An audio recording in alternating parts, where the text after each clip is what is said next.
Good afternoon. You're listening to WVBN, the world's choice for weekly news. This week, the League of Nations made two decisions. First was that Norwegian ports should be open to any who wish to do trade or transit through them. This would allow Germany to continue importing iron from Sweden, and the Allies to transport military supplies to Finland. The second decision concerned the Morgana War, and the dead Vanity in Athens. It was deemed too dangerous to transport the hulk to America in its current state, and so a research bureau would be constructed around where it lay. The Allies signed a mutual assistance treaty with Turkey, and agreed to avoid interfering in the Balkans where Italy was concerned. A crashed German aircraft was recovered in Belgium, detailing plans for an invasion of both Belgium and the Netherlands. The Allies made preparations with both nations for a prepared defense. Germany would be forced to modify any such invasion plans in the future. In the meantime, the raiding of Allied shipping continued. The Comintern continued espionage efforts in Paris.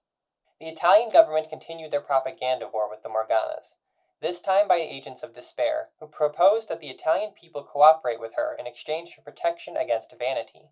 She demanded the body of a deceased political agitator, but this offer was soundly refused to the Morgana's contempt. Italian fleet operations would be concentrated in the Mediterranean for the foreseeable future. One nation less inclined to refuse Morgana offers was France, who this week agreed to open lines of communication between Mischief and the government, after weeks of sparring with her. The Marine Nationale sank an awakened German munitions ship during the night, though claimed it was a case of misidentification. Japan had a quiet week on the sea, settling to wait in the north for another combined operation between the IJN and Soviet Navy against Morgana infestations on Sakhalin, this time without the assistance of the first captain. Their southern fleet patrolled the Bismarck Sea in preparation for further investigations of the Delusion Maze. One area that did not go well for Japan was in China, where the army was stalemated after a fierce counterattack by Chinese forces in the south. The United States Navy successfully drove off all Morganas near Canada's Pacific coast without any losses. Policymakers in Washington debated increasing support to China, but ultimately concluded that conflict closer to home took priority. They also hoped to work with Japan's changing government to a positive outcome in the conflict. The Soviet Union successfully invaded a number of Finnish islands, allowing them to be further poised to strike inland.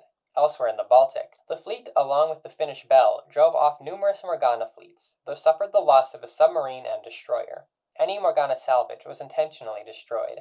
Elsewhere at home, the still under construction Sovietsky Soyuz battleship was heavily damaged after the NKVD ordered nearby dissidents be shelled by artillery. The Soviets also prepared to approach Japan for a joint operation in the Pacific.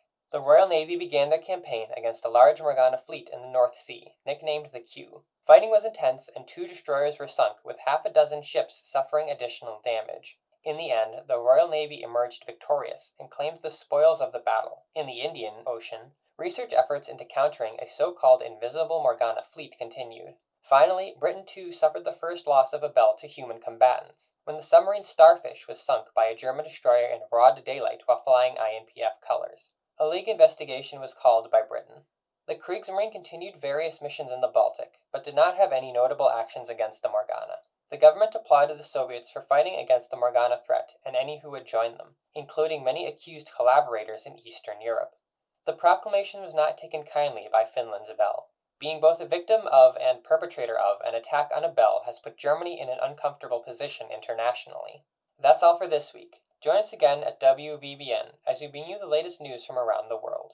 From all of us here at the studio, stay safe out there.